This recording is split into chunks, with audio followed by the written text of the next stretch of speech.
అందరూ ఉన్నారు. So almost ఇది ఈయనకు 100వ సభ అనమాట. సో ఆల్మోస్ట్ 90 ఇడుపులపాయ దగ్గరికి వచ్చేసరికి 90 సభలు అటెండ్ చేసినటువంటి వ్యక్తి. సో ఇప్పుడు కూడా జగన్మోహన్ రెడ్డిని చూడాలనేటువంటి ఉద్దేశంతో ఇక్కడికి వచ్చారు. సో మేము సాక్షి టీవీ నుంచి బహుశా నా వాయిస్ మీకు వినబడుతుంది అనుకుంటున్నారు. మీకు జగన్ అంటే ఎందుకు అభిమానం? ఎక్కడి నుంచి వస్తున్నారు మీరు? అనంతపూర్ సింగనమల నియోజకవర్గం బుక్కరాయ సముద్రం మండలం అమ్మవారిపేట గ్రామం నుండి వచ్చినానన్న నేను. ఇవి జగన్ ఎందుకు అభిమానం అంటే నాకు డైహార్ట్ ఫ్యాన్. ఆయన కోసం నేను ఇక్కడే కాదు, శ్రీకాకుళం మీటింగ్ పెట్టినా, తిరుపతిలో మీటింగ్ పెట్టినా, ఎక్కడైనా వెళ్తా. ఎందుకంటే ఒక వ్యక్తి లబ్ధి పొందిన వ్యక్తి ముందుకొస్తే పక్క వ్యక్తికి చేయడానికి కూడా ఆయనకు ఉత్సాహం వస్తుందనే ఉద్దేశంతో నేను వస్తున్నాను అనమాట. సో మీకు ఆయనను చూడలేరు కదా, మీకు ఎలా తెలుసు జగన్మోహన్ రెడ్డి గారి గురించి? జగన్మోహన్ రెడ్డిని నేను చూడకపోయినా ఇదే డౌటే చాలా మంది కార్యకర్తలకు వచ్చింది. నేను ఎక్కిన బస్సు ఎక్కిన ట్రైన్లో కూడా అడిగారు, నువ్వు చూడలేవు కదా, ఎందుకు పోతున్నావు ఊరికే మీటింగ్కి, అన్నీ ఉన్న మేమే పోలేదు అన్నారు. నేను ఏమన్నానంటే నాకు చూపు లేకపోవచ్చు, జగన్మోహన్ రెడ్డి కళ్ళతో నేను చూస్తా అని నేను అందరికీ అదే సమాధానం చెప్పాను. నన్ను చూసి 10 మంది ఇన్స్పిరేషన్ కావాలా. ఆయన జగన్మోహన్ రెడ్డి వేరే పథకాలు పెట్టాలన్నా కూడా మా ఏమైనా సలహాలు ఇవ్వడానికైనా మేము రెడీగా ఉన్నాం. హ్యాండిక్యాప్ తరఫున సలహాలు ఇవ్వాలనుకుంటున్నారా?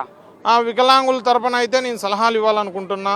ఎందుకంటే వికలాంగులు చాలా మంది ఇబ్బంది పడుతున్నారు కదా, బస్సులు ఎక్కడానికి కానీ వాళ్ళకి సీట్లు కూడా అలాట్ చేయట్లేదు. ఊరికే పేరుకే మాత్రమే సీట్లు రాస్తున్నారు, హ్యాండిక్యాప్ PH అని రాస్తున్నారు. కానీ వాళ్ళకి కండక్టర్లు కానీ డ్రైవర్లు కానీ వాళ్ళకి అలాట్మెంట్ అయితే ఇవ్వట్లేదండి చాలా మంది. ఎందుకంటే ఎప్పుడైనా మీరు మాట్లాడారా జగన్మోహన్ రెడ్డి గారితో? ఇవాళ మీరు మాట్లాడబోతున్నారు కదా, మీకు ఎలా అనిపిస్తుంది?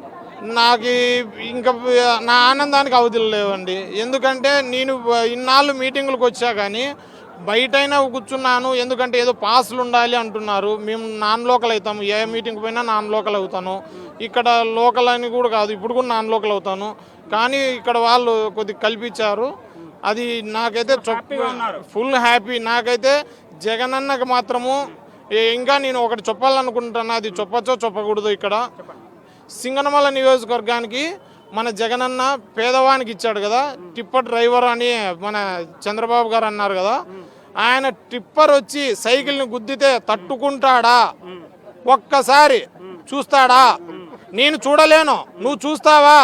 చంద్రబాబు గారు టిప్పర్ డ్రైవర్ అంటున్నావే, అదే టిప్పర్ కింద సైకిల్ పడితే ఎలాగుంటుందో నువ్వు చూస్తావా? నేను చూడలేను, గుర్తుపెట్టుకో.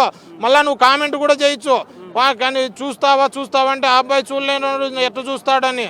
నేను ముందుగా వస్తూ కానీ నేనేం చెప్తున్నా, నేను చూడలేకపోవచ్చు, నువ్వు చూస్తావు కదా. రా, 20,000 మెజారిటీతో వీరాంజనేయుల్ని గెలిపించి జగనన్నకి గిఫ్ట్గా ఇస్తాము సింగనమల నియోజకవర్గాన్ని. అనంతపూర్ అయితే 14 2 ఎంపీలు కూడా ఇస్తాం. ఇది హరి ఒక కాన్ఫిడెంట్ అనేది కనబడుతోంది. సో అతను చూడలేడు, బట్ జగన్మోహన్ రెడ్డి కోసం దాదాపుగా 100 ప్లేసెస్కి వచ్చాడు. సో ఇక్కడ కూడా వచ్చి చెప్తున్నాడు వికలాంగుల కోసం ఏదైనా మంచి పథకం పెట్టాలి, మాకు ఇంకొంచెం సహాయం చేయాలి, ఇప్పటికే చేస్తున్నారు, ఇంకొంచెం సహాయం చేయాలి చెప్తున్నారు.